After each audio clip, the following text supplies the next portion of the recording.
মায়ের সেবা করায় ছেড়ে গেলেন স্ত্রী, হারালেন চাকরিও। তবুও দুই পা হারানো অসুস্থ মাকে এক মুহূর্তের জন্য ছেড়ে যাননি ছেলে। মায়ের প্রতি এমন ভালোবাসার অনন্য দৃষ্টান্ত স্থাপন করেছেন এক সন্তান। আমার সংসার আছে, সংসার আমার নাই, আমি আমার মাল লাগে বেরো দিছি। মা রহিমা বেগমের ৩ ছেলে, তার মধ্যে সবার ছোট আরিফুল। অন্য সন্তানরা যখন নিজেদের জীবন সংসার নিয়ে ব্যস্ত, সেখানে সবকিছু হারিয়ে হলেও মায়ের শেষ নিঃশ্বাস পর্যন্ত সেবা করে যেতে চান আরিফুল। মা যতদিন হায়াত দিয়েছে আল্লাহ, ততদিন পর্যন্ত আমি যে আমার মার সেবা করতে পারি। মা, স্ত্রী, সন্তান নিয়ে আরিফুলের চলছিল সুখের সংসার। স্থানীয় একটি কারখানায় চাকরি করতেন তিনি, কিন্তু হঠাৎ এক ঝড়ে সবকিছুই যেন লণ্ডভণ্ড হয়ে যায়। কেটে ফেলতে হয় মায়ের দুপা। অসুস্থ মায়ের সেবা ও চিকিৎসা করাতে গিয়ে ঠিকমতো অফিসে উপস্থিত থাকতে পারতেন না আরিফুল, যার কারণে একদিন হারিয়ে ফেলেন নিজের চাকরিটাও। মা অসুস্থ ছিল, তারপরে 1 সপ্তাহের মতন অ্যাবসেন্ট করছি। পরে তারপরে অফিসে গেছি, বলছে অফিস ছুটি 3 দিন আছে, তুমি বড় অনেক দিন করে লাইছা, রিজাইন পেপারে সই করো। এই করে হেরা পরে সই দেয়। অন্যদিকে 2.5 বছরের ছোট্ট মেয়েকে নিয়ে চলে যায় স্ত্রী। তারপর থেকেই মাকে নিয়ে চলছে আরিফুলের মানবেতর জীবন। সংসার খেজমত করতে তো না, বউয়ে গেছে।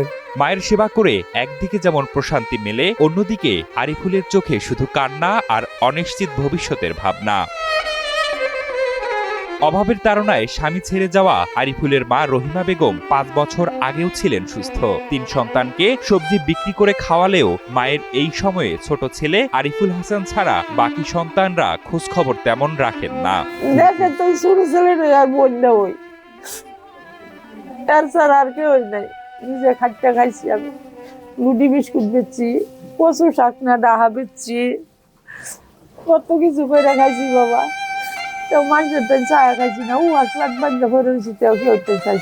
এক সময় পায়ে চুলকানি হলে গ্রামীণ চিকিৎসা নেয়ার পর রহিমা বেগমের পায়ের অবস্থা আরো খারাপের দিকে চলে যায়। ধরা পড়ে ইনফেকশন।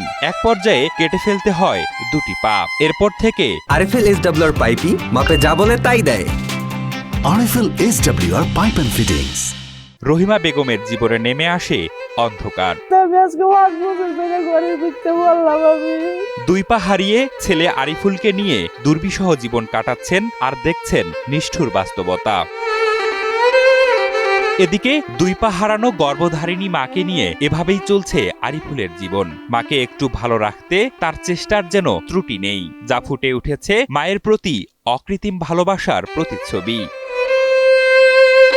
আরিফুল গাজীপুরের শ্রীপুর উপজেলার বরমী ইউনিয়নের দুর্লভপুর পূর্বপাড়া এলাকার বাসিন্দা। মায়ের জন্য তার এমন ত্যাগের কথা ছড়িয়েছে পুরো এলাকায়। তবে একদিকে অসুস্থ মা, অন্যদিকে অভাবের সংসার, ফলে মানবেতর জীবনযাপন করছে এই পরিবারটি। আরিফুলের স্বজন ও এলাকাবাসী জানান, দেশের বিত্তবানদের সহযোগিতা পেলে অভাবের সংসারে হয়তো কিছুটা হলেও সুখের দেখা পাবেন ও একটু শান্তিতে বসবাস করতে পারবেন এই মা ছেলে। চলার খুবই কষ্ট, 2টা পা নাই, যেহেতু তার ভাই নাই, বাপ নাই, কেউ নাই, তারে চালাইবো কেন? এখন যদি আপনারা 10 বাপ ভাই তারে দেখেন, তাহলে হ্যাঁ চলতে পারবো। আর সরকারের কাছে আমার এইটুকু অনুরোধ যে আমার এই বোনেরে সবাই সহায়তা করে হাইরা চালাইতে পারতো। আমাদের তো যা করণীয় অত একা কিছু করতে পারি না, সকলে যদি একটু সহযোগিতা করতো, সহযোগিতার হাত বাড়িয়ে দিত, আসলে ওনার জীবনটা একটু ভালো করে চলতে পারতো আর কি। পৃথিবীর কোনো কিছুর সঙ্গেই মায়ের মায়া মমতার তুলনা করা যায় না। মহানবী সাল্লাল্লাহু আলাইহি সাল্লাম বলেছেন, মায়ের পায়ের নিচে সন্তানের বেহেশত। তাই দুনিয়া জাহানে মায়ের সমকক্ষ আর কিছু নেই। ঠিক সেই বাণী ধারণ করে মায়ের সেবা যত্ন করে যাচ্ছেন প্রত্যন্ত গ্রামের ছেলে আরিফুল। বাঁশবাগান থেকে গুপ্তধন চুরি হওয়ায় এক তরুণীর উপর জিনের আছর। শুধু তাই নয়, তরুণীর উপর ভর করে চুরি হওয়া গুপ্তধন ফেরত চাচ্ছে জিন। ওখানে আগুন ধরাইছে, মন্তর পড়েছে, পরে আমায় আটকে দিয়েছিল। দিয়ে আমি মিতার কাছে চলে এসেছি। আসে মিতার কাছে আমি আশ্রয় চাইছিলাম, ওকে সাহায্য করতে বলেছি, কিন্তু মিতাকে হোসনি চেপে ধরে রাখছিল, আমাকে সাহায্য করতে পারেনি মিতা। সেজন্য আমি মিতার কাছেই আসছি, আমি মিতার কাছ থেকে সাহায্য নেব। শুনে অবাক হলেও এমনই সব দাবি জানাচ্ছেন এলাকাবাসী। উক্ত ঘটনা নিয়ে এলাকায় চলছে তোলপাড়, আতঙ্কে দিন পার করছেন স্থানীয়রা। না আমি এখানে থাকবো। কথিত জিনের গুপ্তধন উত্তোলনকে কেন্দ্র করে এলাকায় ব্যাপক চাঞ্চল্যের সৃষ্টি হয়েছে। স্থানীয়দের দাবি, সেই গুপ্তধন তোলার পর থেকেই এক তরুণীর উপর নেমে এসেছে কথিত জিনের আছর। ওর প্ল্যান ছিল এটা শুক্রবারে রাতে ওঠাবে, শনিবারে বিক্রি করবে। বিক্রি হয়ে গেছে না ওটা বিক্রি করতে পারি না। কোথায় আছে সেই ওর কাছেই আছে, ওর কাছেই আছে। আমার জিনিস আমাকে ফেরত দাও না, আমার খুব কষ্ট আছে। ভুক্তভোগী 23 বছর বয়সী মিতা খাতুন, স্থানীয় বাসিন্দা মিরাজুল ইসলামের মেয়ে। পরিবারের দাবি, কয়েকজন ব্যক্তি স্থানীয় একটি বাঁশবাগানের নিচ থেকে গুপ্তধন তোলার চেষ্টা করেন। এরপর থেকেই তাদের মেয়ে মিতার আচরণ অস্বাভাবিক হয়ে ওঠে। সে কখনো চিৎকার করছে, কখনো অচেতন হয়ে পড়ছে। আমার ভালো মেয়ে, ওই রাত্রের থেকে এসো, কোনো সমস্যা নাই। পাড়ার আমার কথা বিশ্বাস যদি না করেন স্যার, পাড়ার লোকে জিজ্ঞেস করেন, আমার মেয়ের কোনো সমস্যা নেই। পাড়ার লোকে বলে ওই রাইতে থেকে নেই শুরু। মিতার মা নাজমা খাতুন 3 জনকে অভিযুক্ত করেছেন, হোসনে আরা, বাবুলাল এবং শাহজাহান। তাদের অভিযোগ, বাঁশবাগানের নিচে লুকানো গুপ্তধন তোলায় জিন ক্ষিপ্ত হয়ে মিতার উপর ভর করেছে। আমাকে আটকায় রাখতে, আমি সাহায্য চাইছি, কিন্তু পারিনি, আমি সাহায্য করিনি, আমাকে আমার জায়গা থেকে তুলে নিয়ে গেছে। স্থানীয় সূত্রে জানায়, কাশেম মাস্টারের জমির বাঁশবাগানের নিচে বহু বছর ধরে গুপ্তধনের গল্প প্রচলিত। গত 16 ডিসেম্বর অমাবস্যার রাতে এক কবিরাজের সহায়তায় উক্ত স্থানে বিশেষ আয়োজন করা হয়। কিচ্ছু নাই, ওটা নিয়ে গেছে কেন?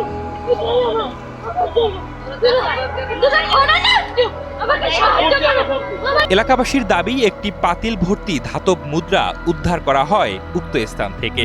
এরপর থেকে হোসনে আরা নামের এক নারী সেই টাকা নিয়ে পালিয়ে যান।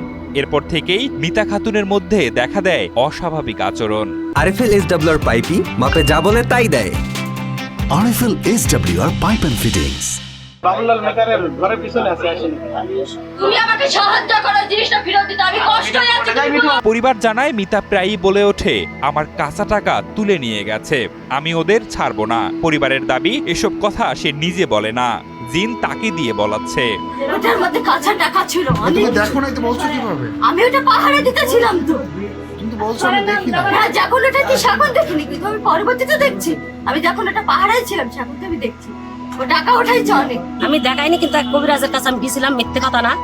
গতকাল গেছিলাম, কাল এর থেকেও বেশি অসুস্থ হয়ে গেছিল মেয়ে। বুঝতে পেরেছেন? আপনারা তো দেখে গেলেন। তারপরেও অসুস্থ হয়ে গেছিল। যাওয়ার পরে আমি গেছিলাম সেই কবিরাজের কাছে, কবিরাজ বলল আমার দ্বারা কোনো সম্ভব না। ঘটনাটি ঘটেছে কুষ্টিয়ার দৌলতপুর উপজেলার আরিয়া ইউনিয়নের বড় গাংদিয়া স্টেশন মোড় এলাকায়।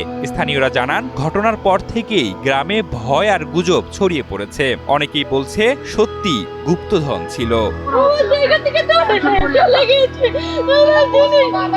এদিকে অভিযুক্ত বাবুলাল অভিযোগ অস্বীকার করেন। অন্যদিকে 2 অভিযুক্ত শাহজাহান ও হোসনে আরার সঙ্গে যোগাযোগের চেষ্টা করা হলেও তারা বাড়িতে ছিলেন না, ফোনও বন্ধ।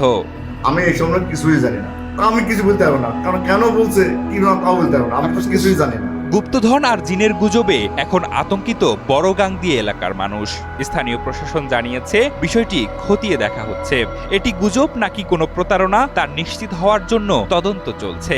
রহস্য, বিশ্বাস আর গুজবের গল্পে এখন সরব দৌলতপুরের বড়গাংদিয়া গ্রাম। তবে এই ঘটনার পেছনে বাস্তবতা কতটা আর কল্পনা কতটা, সেটি এখন সবার জানার বিষয়। একই মায়ের 3 সন্তান, 3 জনই বিসিএস ক্যাডার, 2 জন স্বাস্থ্য ক্যাডার ও 1 জন শিক্ষায়। তারা পড়াশোনা করেছেন একই স্কুল থেকে।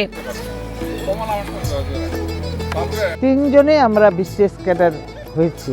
বিষয়টি নিয়ে পুরো গ্রাম ও তাদের বিদ্যালয় জুড়ে রয়েছে পাহাড় সমান গর্ব। তবে সাফল্যের সর্বোচ্চ শিখরে উঠেও তারা ভুলে যাননি শিকড়কে। নিজ বিদ্যালয়ের শিক্ষার্থীদের জন্য খুলেছেন একটি দাতব্য প্রতিষ্ঠান। এই রহিম বক্স থেকে যেহেতু আমরা পড়ালেখা করছি এখান থেকে, সেই জন্য এই স্কুলটার প্রতি আমাদের কিছুটা দায়বদ্ধতা আছে। আমরা চাচ্ছি যে আমার মার স্মৃতি রক্ষাতে হোক, স্মৃতি রক্ষাতে অনেকগুলো অপশন আছে, হাসপাতাল করে কেউ, ক্লিনিক করে কেউ। আমরা মনে করি যে না, এখান থেকে যদি আমরা লেখাপড়া করছি, এখানে আমরা একটা ফাউন্ডেশন একটা আমরা ফান্ড একটা করে দিছি, এফডিআর করে দিছি। দিনাজপুর বীরগঞ্জ উপজেলার প্রত্যন্ত অঞ্চল ভাবকি গ্রামে অবস্থিত রহিম বক্স উচ্চ বিদ্যালয়। এই বিদ্যালয় থেকেই উঠে এসেছেন 3 কৃতি সন্তান, ডাক্তার আহমেদ খায়রুল আলম, ডাক্তার মেহেরুন্নেসা মিনু এবং অধ্যাপক জিন্নাতুন নাহার। 3 ভাই বোনই আজ বিসিএস ক্যাডার। এই প্রতিষ্ঠান থেকে আমরা 5 ভাই বোন পড়াশোনা করছি। আমার ভাই ডাক্তার আহমেদ খায়রুল আলম এই স্কুল থেকেই 11তম স্ট্যান্ড করছেন। আমার বোন ডাক্তার মেহেরুন নাহার এই স্কুল থেকে পাশ করছে। আসলে আমার মা সন্তানদের প্রতি অত্যন্ত যত্নশীল ছিলেন, হয়তোবা আল্লাহর রহমতে সেই জন্যই আমরা আজকে এই পর্যন্ত এসেছি। দেশ স্বাধীন হওয়ার পরপরই 1972 সালে এই বিদ্যালয় থেকে মেট্রিক পরীক্ষায় অংশ নিয়ে রাজশাহী বিভাগে 9ম স্থান অর্জন করেন ডাক্তার আহমেদ খায়রুল আলম। ভাইয়ের এই সাফল্যেই অনুপ্রেরণা হয়ে ওঠে 2 ছোট বোনের জন্য। আমি তো বিসিএস করছি একটাংশে 1983 সালে, ওটা হচ্ছে 5th BCS. 5th BCS complete করে তারপর তো চাকরিতে আসলে জয়েন করলাম এখানে। পরবর্তীতে একই স্কুল থেকে ভালো ফলাফল করে ডাক্তার আহমেদ খায়রুল আলম পড়াশোনা শেষ করেন ঢাকা মেডিকেল কলেজে। ডাক্তার মেহেরুন্নেসা মিনু পড়াশোনা করেন রংপুর মেডিকেল কলেজে, আর অধ্যাপক জিন্নাতুন নাহার পড়াশোনা শেষ করেন রাজশাহী বিশ্ববিদ্যালয়ে। এটা হচ্ছে দ্বিতীয় বোন। তৃতীয় বোনটা doctor Meherun Nahar Minu Rangpur medical college থেকে পাশ করছে এবং ও বিসিএস কমপ্লিট করছে পরে। আর চতুর্থ বোনটা হচ্ছে জিন্নাতুন নাহার, সব থেকে ছোট। তো ও বিসিএস করছে, বিসিএস রেজাল্টটা আমি ঢাকায় প্রথম আমি দেখি। তখন টেলিফোনে যে খবর দেবো বীরগঞ্জে, সেই অবস্থা সরাসরি মোবাইলটা তার নাই। ওই এক্সচেঞ্জ মানে দিনাজপুর থেকে বিভিন্ন বাসায় টেলিফোন ছিল। আমি খালি বললাম যে জিন্না কোয়ালিফাই করছে বিসিএস। পরে 3 ভাই বোনই বিসিএস পরীক্ষায় উত্তীর্ণ হন। এর মধ্যে 2 জন স্বাস্থ্য বিভাগে এবং 1 জন শিক্ষা বিভাগে ক্যাডার হিসাবে উত্তীর্ণ হন। আমি নিজে বিশ্ববিদ্যালয় থেকে পাশ করার পরে বিসিএস দিয়ে 14তম বিসিএস এর মাধ্যমে শিক্ষা ক্যাডারে যোগদান করি এবং ঠাকুরগাঁ সরকারি কলেজে প্রভাষক থেকে শুরু করে সহকারী অধ্যাপক, সহযোগী অধ্যাপক, বিভাগীয় প্রধান, প্রফেসর, সর্বোপরি ভাইস প্রিন্সিপাল ছিলাম। সাফল্যের শিখরে পৌঁছেও নিজেদের শিকড়কে ভুলে যাননি তারা। নিজেদের সংগ্রামী জীবনের কথা মনে রেখে নিজ গ্রামের শিক্ষার্থীদের পাশে দাঁড়িয়েছেন এই 3 ভাই বোন। আমাদের নিঃসন্দেহে যারা এটা মূল্যায়ন করে এইভাবে বলে, এটা আমরা তো গর্ববোধ করতেই পারি। তাদের জন্য আমাদের দোয়া। এটা আমরা ডিজার্ভ করি কি করি না এটা আমাদের বিষয় না, যারা এটা মূল্যায়ন করে আমরা তাদের কাছে কৃতজ্ঞ। আরএফএল এসডব্লিউআর পাইপি মাপে যা বলে তাই দেয়। RFL SWR Pipe and Fittings. নিজেদের মায়ের নামে তারা প্রতিষ্ঠা করেছেন নূর নাহার ফাউন্ডেশন। এই দাতব্য প্রতিষ্ঠান ঝরে পড়া মেধাবী শিক্ষার্থীদের পড়াশোনায় ফেরাতে কাজ করছে। এছাড়া ভালো ফল করা শিক্ষার্থীদের উৎসাহ দিতে দেয়া হচ্ছে পুরস্কার ও উপহার। আমার ভাবতেও অবাক লাগে এবং গর্ববোধই করি আমার মায়ের জন্য, আমাদের নিজেদের জন্য না। এত কিছু পাওয়ার জন্য আমি আসলে আমার এই প্রতিষ্ঠানের শিক্ষকদের প্রতি কৃতজ্ঞ। আমার মা, যার নামে আমরা আজকে এই নূর নাহার বৃত্তি ফাউন্ডেশন চালু করলাম, সবকিছু আমার মায়ের অবদান এবং আল্লাহর অশেষ রহমতে আমরা এই পর্যন্ত আসতে পারছি। তাদের এই সাফল্য বর্তমান প্রজন্মের জন্য একটি বড় অনুপ্রেরণা। দারিদ্র্যের কারণে যেন কোনো শিক্ষার্থী পড়াশোনা থেকে ঝরে না পড়ে, সেই লক্ষ্যেই কাজ করে যাবেন বলে জানান অধ্যাপক জিন্নাতুন নাহার। ফাউন্ডেশনটা করার মূল উদ্দেশ্য হচ্ছে, আমি এই এলাকাটা হচ্ছে অত্যন্ত দরিদ্র জনগোষ্ঠী, একটা পিছিয়ে পড়া দরিদ্র জনগোষ্ঠী। সেই জন্য আমার মায়ের মূলত একটা স্মৃতি থাকুক, আমাদেরই যে প্রতিষ্ঠানে আমরা পড়াশোনা করছি সেই প্রতিষ্ঠানটিতে একটা মায়ের একটা যেন স্মৃতি থাকে। এদিকে তাদের সাফল্য বর্তমান প্রজন্মের কাছে অনুপ্রেরণা ও উৎসাহ যোগাবে, এমনটাই মনে করেন বিদ্যালয়ের প্রধান শিক্ষক শমিজুদ্দিন। যে অনেক কৃতি সন্তান, অনেক কৃতি শিক্ষার্থী এই প্রতিষ্ঠান থেকে বের হয়েছে, কিন্তু এই পরিবারটি এক ব্যতিক্রম পরিবার। সবাই অতীতকে মনে রাখে না, অনেকেও ডাক্তার ইঞ্জিনিয়ার হয়ে অতীতকে ভুলে যায়, কিন্তু এনারা এই প্রতিষ্ঠানকে এতই ভালোবাসেন, যার স্মৃতিস্বরূপ আজকের এই নূর নাহার স্মৃতি ফাউন্ডেশন। মাটির চুলায় বাখরখানি বানিয়ে মাসে 4.5 লাখ টাকা আয় করেন জয়নাল আবেদিন। একসময় অন্যের দোকানে কর্মচারী হিসেবে কাজ করে এখন নিজেই বাখরখানির দোকানের মালিক হয়েছেন জয়নাল। বর্তমানে তার দোকানে প্রতিদিন 2 থেকে 2.5 মণ উপাদানের বাখরখানি বিক্রি করেন তিনি। আমি আগে চাকরি করতাম, ঢাকাতে কাজ করতাম, চিন্তা করলাম একটা দোকান পাট দিয়ে অনেকদিন চাকরি করলাম। পরে এইদিকে আসলাম আর কি, শরীরপুর বাজারে এসে দোকান নিচ্ছি একটা, আপনি 2 থেকে 2.5 মণ বিক্রি করি। মাত্র 50 টাকা দিয়ে ব্যবসা শুরু করে এখন প্রতিদিন তার আয় হয় 15 থেকে 20 হাজার টাকা। টাকা। আমি প্রথমে 50,000 টাকা পুঁজি নিয়ে ব্যবসা শুরু করছিলাম। আলহামদুলিল্লাহ ভালো আছি। 15 থেকে 20,000 টাকা দোকান সেল করি প্রতিদিন। আশা করি আরো বাড়বে, কাস্টমার যখন মান ভালো করব তখন আরো বাড়বে, চাহিদা ভালো হবে। পুরান ঢাকার ঐতিহ্যবাহী বাকরখানির স্বাদ এখন পাওয়া যাচ্ছে গাজীপুরের কালিয়াকৈর উপজেলার শফিপুর বাজারে। প্রতিদিন ভোর থেকে এই দোকানে ভিড় করেন ভোজন রসিকরা। আগে এলাকার মানুষ ঢাকা থেকে নিয়ে আসতো, তখন চিন্তা করলাম অনেকে ঢাকা গেলে বলে আমাকে শফিপুরে একটা দোকান দেন, গাজীপুরে একটা দোকান দেন, চলবো। তারপরে গাজীপুর আইসা দোকান দিলাম। আগে ঢাকা থেকে নিয়ে আসতো, ওখানে এখানে পাওয়া যায়। এই ঢাকার যে ঐতিহ্যবাহী একটা খাবার যে আমাদের কালিয়াকৈরে প্রথম আমরা জানলাম। এক দশকের বেশি সময় পুরান ঢাকার বাকরখানির দোকানে কাজ করার অভিজ্ঞতাকে কাজে লাগিয়ে এখন নিজস্ব দোকান দিয়েছেন ব্রাহ্মণবাড়িয়ার নাসিরনগর উপজেলার ইসাপুর গ্রামের ধনু মিয়ার ছেলে জয়নাল আবেদিন। এর আগে আমি কয়েকবার আসছি, বেশ ভালো লাগে খেতে, ঠিক ওই ঢাকার মতোই যে স্বাদটা, যে ঠিক সেই স্বাদটাই এই বাকরখানিতে আছে। সে আমরা এটা পাইলাম, এটা খাচ্ছি, আলহামদুলিল্লাহ অনেক ভালোই লাগতেছে। ময়দা, ঘি, তিল ও চিনির মিশ্রণে বেশ কয়েকটি ধাপে বাকরখানি তৈরি হয় জয়নালের দোকানে। একজন ময়দা প্রস্তুত করেন, কেউ মিক্সিং করেন, আবার কেউ গোল ময়দা থেকে বাকরখানির আকার দিয়ে চাকুর সাহায্যে 4টি রেখা টেনে দেন। সবশেষে মাটির চুলায় বসিয়ে তৈরি করেন খাস্তা বাকরখানি। তেল, ময়দা, চিনি, তারপরে পানি, লবণ, 2 পদার্থ তৈরি হয় এগুলা। একটা হলো মিষ্টি চিনি দেওয়া, আর একটা হলো মিষ্টি ছাড়া নুনটা। জয়নালের দোকানে কাজ করেন 4 জন কর্মচারী। প্রতিদিন তারা 3 ধরনের বাকরখানি তৈরি করেন, মিষ্টি যুক্ত, মিষ্টি ছাড়া এবং তিলের বাকরখানি। ডায়াবেটিস রোগীদের জন্য রয়েছে চিনি ছাড়া বাকরখানি। তার দোকানে প্রতি কেজি বাকরখানি 200 টাকা এবং প্রতি পিস 10 টাকা দরে বিক্রি করে থাকেন। আমরা 4 জন কর্মচারী। আমার এটা বানায় আমার প্রতি মাসে 15,000 টাকা ইনকাম। এটা কাজটা শিখতে আমার 2-3 মাস লাগছে। 3 ধরনের বানাই, একটা হলো মিষ্টি, একটা মিষ্টি ছাড়া, আর একটা হলো তিলের। মিষ্টিটা হলো আপনার 200 টাকা কেজি, 10 টাকা পিস, এবং মিষ্টি ছাড়া হলো 200 টাকা কেজি, 10 টাকা পিস। আর একটা আছে তিলের, 240 টাকা কেজি, আর হলো 15 টাকা পিস। মিষ্টি ছাড়া এটা হলো আপনার যাতে ডায়াবেটিক্স, ওনার জন্য, ওনারা নিয়ে ওখানে কাস্টমারে বলতেছে।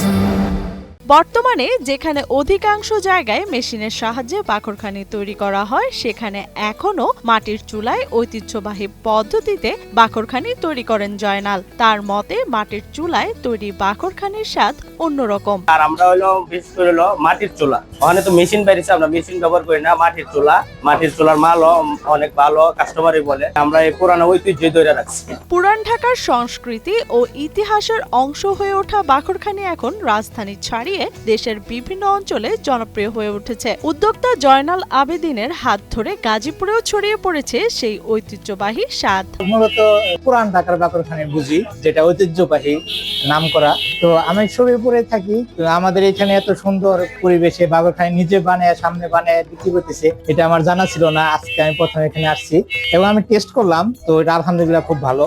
মাঝে মাঝেই আসি আমরা এখানে এই বাকরখানিটা খাওয়ার জন্য। এটা স্বাদ মোটামুটি ভালোই। অন্যের মাছ কেটে দিয়েই মাসে আয় করেন প্রায় 50,000 টাকা। এই মাছ কাটার কাজ করেই কিনেছেন 40 লাখ টাকা মূল্যের জমি। নয় কোনো চাকরি, নয় কোনো ব্যবসা, এই মাছ কেটেই সুন্দরভাবে সংসার চালানোর পাশাপাশি ছেলে মেয়েদেরকে পড়াচ্ছেন ভালো স্কুলে। হ্যাঁ, সংসার চলে ভালোভাবে, চলা ভালো মন্দ খাওয়া যায়, আয় হয় বছরে 3-4 লাখ টাকা আয় হয়। 16 বছর ধরে এই বাজারে মাছ কেটে সংসার চালান কমল চন্দ্র বর্মন। তার আগে বহু বছর ধরে এই বাজারে মাছ কেটেছেন তার বাবা সুকান্ত। সেই বাবার হাত ধরেই এই পেশায় এসেছেন কমল। কমল এখন মাছ কাটেন আর পাশে বসে মাছের আঁশ ছাড়িয়ে সাহায্য করেন বাবা সুকান্ত। 16 বছর ধরে মাছ কাটতাম, আমার বাপ ছেলে দুজনে মাছ কাটতাম, 300-400 কেজি মাছ কাটতাম। 25 বছর ধরে মাছ কাটি, অনেক ছুলে দেই না। ক্রেতারা মাছ বাজার থেকে মাছ কিনে তাদের কাছে দিচ্ছেন। মুহূর্তের মধ্যেই মাছ কেটে চাহিদা মতো পিস করে ধুয়ে পরিষ্কার করে পলিথিনে ভরে দিচ্ছেন তারা। আমি টাকাটাকি করে এখানে আনি, আনার পর সুলে চাকারে দিয়ে কাইতে তারপরে দিয়ে দিই, তারপর আমরা পলি করে দিয়ে দিই।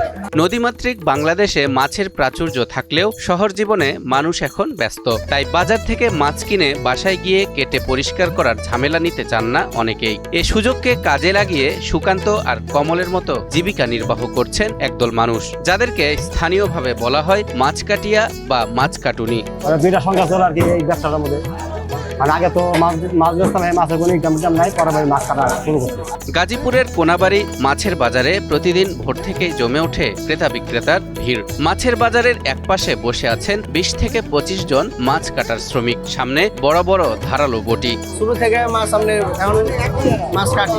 কত বছর ধরে মাছ কাটি? 7-8 বছর। প্রতিটি মাছের আকার ভেদে রয়েছে নির্দিষ্ট পারিশ্রমিক। বড় মাছ কেজি প্রতি 10 টাকা থেকে শুরু করে 25 টাকা পর্যন্ত হয়ে থাকে। ছোট মাছ কাটতে তুলনামূলক বেশি টাকা নেন এসব মাছ কাটিয়া শ্রমিকরা। এই কাজে একটু আরাম আছে, আপনি আবার মনে করেন যে সবকিছুতে ভালো আছে আপনার টাকা পয়সার দিক দিয়ে। তবে পারিশ্রমিক যাই হোক না কেন, বাজার থেকেই মাছ কেটে পরিষ্কার করে ঘরে ফিরতে পারায় স্বস্তির নিঃশ্বাস ফেলছেন এখানকার ক্রেতারা। মাছ কাইটা নিলে ভালো হয়, সুন্দরভাবে কাইটা দিতে পারে। বাসায় কাটতে পারি না এত সুন্দর করে, বড়ি নাই, বড় বড়ি নাই, হাতে ব্যথা লাগে। ওদেরকে বললে যে এভাবে কাটলে ভালো হবে, ওরা ওভাবেই কাটে। যার ধরুন আমি বড় মাছগুলো এখান থেকে কেটে নিয়ে যাই। বাসায় মহিলাদের কাটা হাত কেটে যায় অনেক সময়, আবার কাটতে চায় না, অনেক সময় বিভিন্ন সমস্যা আছে, এই কারণে কাটতে চায় না। শুধু গাজীপুর নয়, দেশের প্রায় প্রতিটি বড় বাজারেই এখন দেখা মেলে এমন মাছ কাটার শ্রমিকদের। আধুনিক বাজার ব্যবস্থার সাথে সাথে তাদের পেশার গুরুত্বও বেড়েছে বহুগুণ।